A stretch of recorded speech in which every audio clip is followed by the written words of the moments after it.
우리가 하나님의 나라를 이해할 때 우리가 꼭 알아야 될 중요한 개념이 already not yet이라는 개념입니다. 이 신학적 개념인데요. already는 이미, not yet은 그러나 아직이라는 뜻이죠. 그러니까 하나님의 나라가 already, 이미라는 것은 뭐냐면 예수님께서 2000년 전에 이 땅에 오실 때 이 땅 가운데 하나님의 나라가 이미 시작되었다는 뜻입니다. 예를 들면 마태복음 12장 28절을 보면 예수님이 이렇게 말씀하세요. 그러나 내가 하나님의 성령을 힘입어 귀신을 쫓아내는 것이면 하나님의 나라가 이미 너희에게 임하였느니라. 할렐루야. 하나님의 나라가 예수님과 함께, 복음과 함께 이미 이 땅에 들어왔기 때문에 귀신의 권세가 끊어지고 병이 치유되고 예수로 말미암아 회심하고, 그래서 우리의 마음과 가정과 교회와 이 사회 안에 하나님의 통치, 하나님의 나라가 시작되었다. 이것이 바로 already, 이미라는 거예요. 그러나 예수와 함께 시작된 이 하나님의 나라가 아직 완성된 것은 아니라는 거예요. 그래서 not yet, 그러나 아직이라는 거예요. 여러분, 우리가 예수님이 이 세상의 왕이신 것을 고백하죠. 믿습니까? 하나님이, 예수님이 이 세상을 통치하고 계세요. 그러나 우리가 바라보는 이 세상은 여전히 어둡고 불의하고 부패하지 않습니까? 정말 하나님의 나라가 있는가? 악이 선을 이기는 것 같고 거짓이 진리를 덮는 것 같고 사망이 생명을 이기는 것 같은 세상을 보면서 우리는 절망하지만 절망하는 게 아니라 not yet, 아직 아니라는 거예요. 그럼 언제 완성이 됩니까? 재림하시는 예수님, 언제가 역사의 끝날에 주님이 이 땅에 오실 때 악은 단번에 제압을 당하고 어두움은 단번에 물러가고 완전한 하나님의 나라, 새하늘과 새 땅이 이 땅 가운데 이루어질 것이라는 것을 우리가 믿고 고백하는 것, 그것이 바로 우리가 종말론적으로 완성될 하나님의 나라를 바라보는 것이죠. 그래서 오늘 우리가 보는 마태복음 25장에 나오는 이 세 가지 종말론적 비유는 예수님이 재림하실 때 완성될 그 하나님의 나라를 기대하고 소망하는 그리스도인들이 오늘을 살아갈 때 무엇을 준비하며 살아가야 하는가에 대한 이야기를 하는 거예요. 여러분, 우리 한국인들, 현대인들은 노후 준비에 굉장히 민감하죠. 저도 40 이전에는 제 인생의 개념 속에 노후 준비라는 개념 자체가 없었습니다. 또 그리스도인이기 때문에 통장도 적금도 안 하자는 주의였어요. 하나님이 내 아버지고 아버지가 다 책임져 주는데 뭐 그런 걸 하냐, 필요 없다. 근데 40이 넘고 50이 되면서 현실 감각이 생기는 거예요. 은퇴하고 나서 어떻게 살지? 대책이 필요하구나. 꼭 재정적인 준비만이 아니지 않습니까? 은퇴 후에 건강해야 되니까 건강도 준비해야 되고 재정도 준비하고, 또 은퇴 이후에 사회적으로 고립되지 않기 위해서는 인간관계를 잘 맺고 사회적 네트워크들을 만들고, 또 은퇴 후에 주어진 시간을 어떻게 쓸까, 다양한 취미 활동을 개발하면서 풍성한 삶, 자아 실현을 위해서 무엇인가를 준비하지 않습니까? 저는 제 소망은 은퇴 후에는 조용히 저술 활동을 하면서 좀 글을 쓰고 싶다는 마음이 있기 때문에 글 읽기에 대한 책들도 있고 책 쓰기에 대한 훈련도 받고 그렇게 준비하고 있습니다. 근데 제가 오늘 이 본문을 묵상하면서 우리의 인생의 노후 준비보다 더 중요한 것은 사후 준비다라는 것을 깨닫게 됐어요. 왜냐하면 우리가 은퇴 후에 살아도 30년 정도 살지 않습니까? 그러나 우리가 죽은 후에는 영원한 삶이, 영원한 운명이 우리를 기다리고 있습니다. 많은 사람들은 은퇴라는 시점을 현실로 받아들이고 은퇴 이전과 은퇴 이후의 삶을 구분한 후에 은퇴 이후의 삶을 위한 노후 대책을 마련하면서 고민하면서 살아갑니다. 마찬가지로 그리스도인들은 죽음 이전과 죽음 이후의 삶을 분명하게 구분하고 죽음을 명백한 현실로 받아들이고 죽음 이후 나는 어떻게 살아야 하는가에 대한 사후 대책에 대한 분명한 준비가 있어야 되지 않겠습니까? 오늘 마태복음 25장 말씀은 종말에 이 땅에 오실 예수님, 그 하나님의 나라를 우리가 맞이할 준비를 하며 살고 있는가? 우리는 무엇을 준비해야 되는가를 오늘 말씀을 통해 우리에게 도전하는 거예요. 오늘 우리가요, 이 유명한 열처녀 비유, 너무나도 잘 아는 비유인데요, 이 비유를 잘 이해하기 위해서는 예수님 당시의 결혼 풍습을 좀 이해할 필요가 있습니다. 어렸을 때는 이 비유를 들으면 열처녀가 나오잖아요. 열처녀. 그래서 10명의 신부인가? 일부 다처제인가? 이게 무슨 연합결혼식인가? 그렇게 생각했는데 이게 열처녀가 10명의 신부가 아니라 신부의 들러리를 말하는 것입니다. 이스라엘의 결혼은요, 밤에 시작이 됩니다. 이스라엘의 하루는 저녁으로부터 시작하기 때문에 결혼식의 출발은 밤에 진행이 됩니다.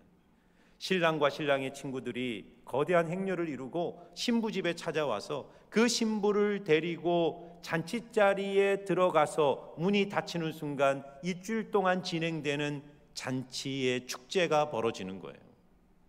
그래서 신랑의 행렬들이 올 때 신부와 신부의 친구들이, 이 10명의 처녀들, 들러리들이 신랑의 친구들과 그 행렬을 맞이하여 함께 잔치자리로 가는 거예요.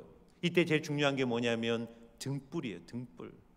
왜냐하면 밤길을 걸어 잔치자리에 가야 되기 때문에 신부의 친구들이, 그 들러리들이, 10명의 처녀들이 손에 등불을 잡고 그 신랑을 맞이하는 것이죠.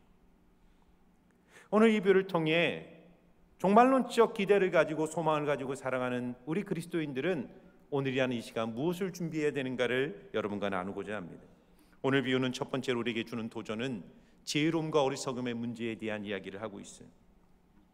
여러분, 오늘 본문을 보면, 비유를 보면 딱 구분되는 두 개의 그룹이 있죠. 자, 1절과 2절을 볼까요? 우리 같이 한 목소리 한번 읽어보겠습니다. 시작. 그때 천국은 마치 등을 들고 신랑을 맞으러 나간 10처녀와 같다 하리니 그 중에 5은 미련하고 5은 슬기 있는 자라. 지혜로운 5처녀, 어리석은 5처녀의 두 그룹이 구분되는 거예요. 슬기로운 5처녀는 신랑과 함께 혼인잔치에 들어가지만 어리석은 5처녀는 혼인잔치에 들어가지 못한다는 것이 이 비유의 결론입니다. 자, 우리는 여기서 첫 번째 이 비유를 통해 깨달아야 될 진리 한 가지를 얻게 됩니다. 많은 사람들은 인생의 문제는 부와 가난의 문제라고 생각해요. 어떤 사람은 높은 지위, 권력을 갖느냐, 낮은 지위에서 살아가느냐의 문제가 인생에서 가장 중요하다고 생각합니다. 또 어떤 사람은 인생에서 성공하느냐, 실패하느냐가 내 인생을 결정한다고 생각해요. 맞습니다. 이 세상에서는 그것이 너무너무 중요하죠. 세상 사람들, 이 세상이 전부라고 생각하면 부와 지위와 권력과 성공은 절대적으로 중요한 거예요. 그러니까 여러분, 이 시대에서 벌어지는 행태들을 보세요. 권력자들이 양심도 버리고 인격도 버리고 파렴치한 행동을 하면서 그 알량한 권력과 자리를 지켜내기 위해서 하는 행동들을 보세요. 왜냐하면 그것이 너무너무 중요하다고 생각하기 때문입니다. 그런데 권력, 지위, 성공, 부, 돈, 그 어떤 것도 하나님이, 예수님이 이 땅에 가져올 하나님의 완성된 나라에 들어가는 일에 있어서 0.0001%도 영향을 미치지 못하는 것입니다.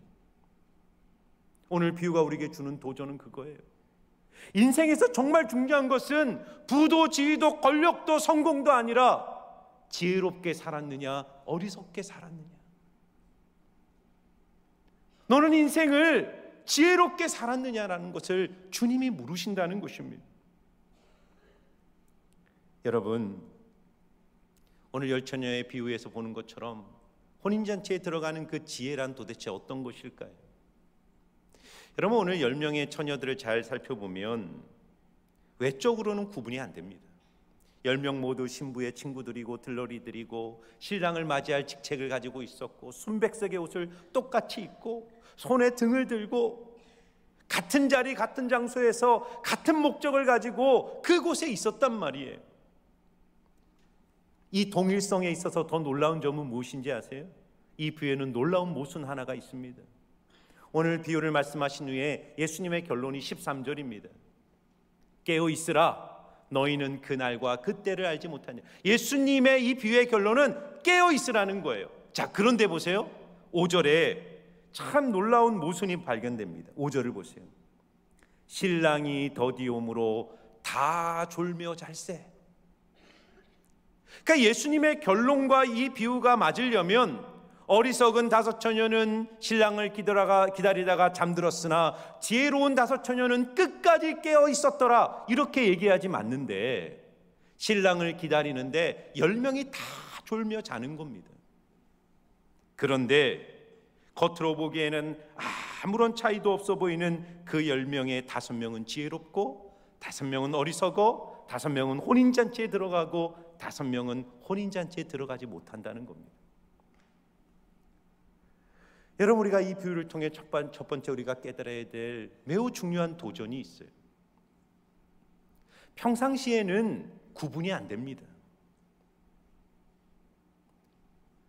우리가 다 같은 자리에서 같은 그리스도인이라는 이름으로 하나님을 섬기지만 살아가는 모습도 비슷하고, 지난주 보았던 것처럼 두 사람이 같이 맷돌질을 하다가 한 사람은 데려가고 한 사람은 버림을 당하고, 두 사람이 같이 밭을 갈다가 한 사람은 데려가고 한 사람은 버림을 당한다는 거예요.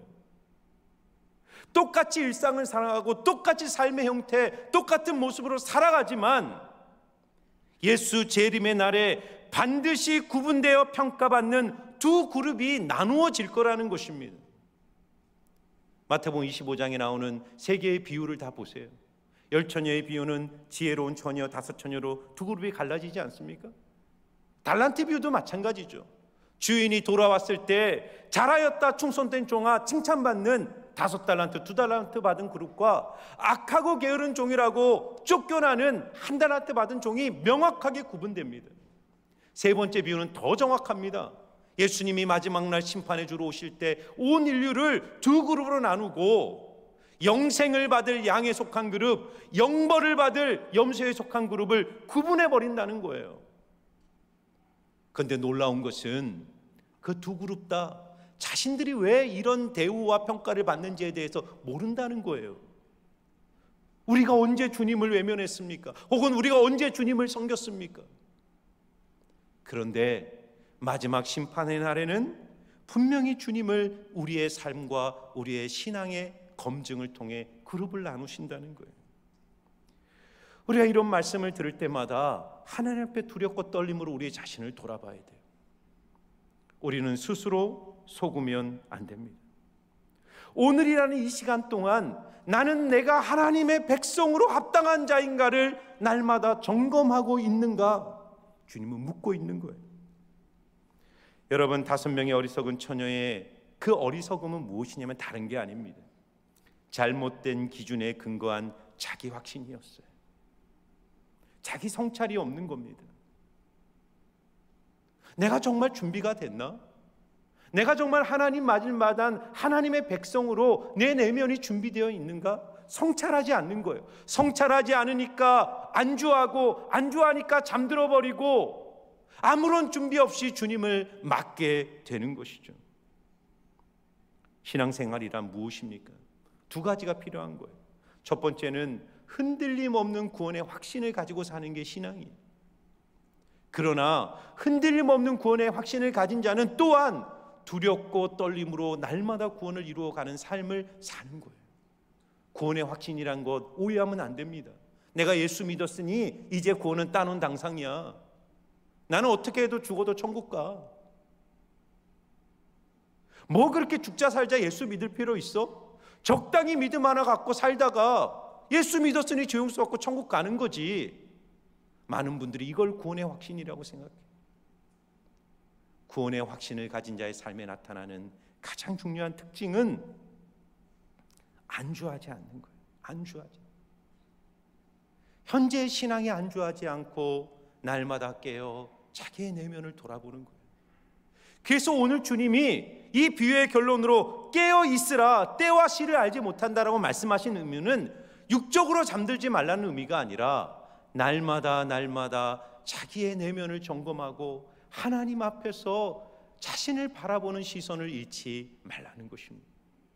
여러분, 오늘 이 비유가요 참 의도적인 거예요. 예수님이 이 비유를 아까도 얘기했지만 논리적 흐름에 맞게 하려면 신랑이 더디옴으로 다 졸며 잘세라고 말하면 안 되고, 신랑이 더디옴으로 어리석은 자들은 잠들었지만 지혜로운 있는 자들은 깨어 있었더라, 이렇게 얘기해야 되는 게 맞잖아요. 그런데 왜 주님은 10명이 다 졸고 잤다라고 얘기했을까요? 제가 가만히 묵상해 봤어요. 이것은 재림을 맞이하는 그리스도인들의 마지막 날 상황을 주님이 묘사하는 거예요. 여러분, 저를 포함해서 우리 중에 100% 깨어서 완전한 영성으로 하나님을 맞이할 사람이 누가 있습니까? 다 현실을 살면서, 죄와 유혹이 많은 이 세상을 살면서 깨지고 부서지면서 그렇게 신앙을 지켜내는 것 아닙니까? 예수 기다림에 지치고 세상 일에 치이고 영적으로 낙심하고 일상과 현실에 묶여서 인내의 한계를 느끼면서 때로는 잠들기도 하고 때로는 졸기도 하면서 그렇게 자기의 신앙을 지켜내는 싸움을 우리 모두가 하는 거예요. 그런데 여러분, 중요한 게 있어요. 모두가 자고 모두가 잠드는 것처럼 보이지만 그 가운데서도 그 신앙의 지혜와 어리석음을 구분하는 기준이 있다는 겁니다. 마지막 날은 평소에 내가 쌓은 영적 내공이 드러나는 날이 될 거라는 거예요. 오늘이라는 이 시간 동안 내가 내 자신을 점검하고 어떻게 하나님 앞에 믿음을 지켜왔는가를 검증받는 날이 될 거라는 것입니다.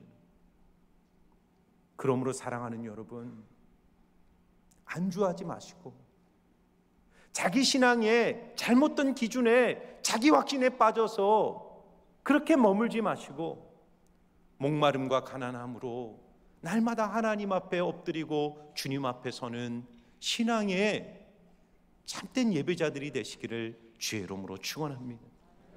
그렇다면 여러분, 이 비유가 우리에게 도전하는, 우리가 준비해야 될 기름이란 도대체 무엇을 말하는 것일까요? 여러분, 앞에서도 말씀드렸지만 열천원은 겉으로 봐서는 다른 것이 하나도 없어요. 똑같습니다. 등을 준비했다는 면에서도 이들은 매우 중요한 신앙적 준비를 한 것이죠. 신랑을 맞이할 준비를 한 것이죠. 그런데 매우 결정적인 차이 하나가 발견됩니다. 그것은 뭐죠? 지혜로운 처녀는 등과 함께 기름을 따로 준비한 거예요.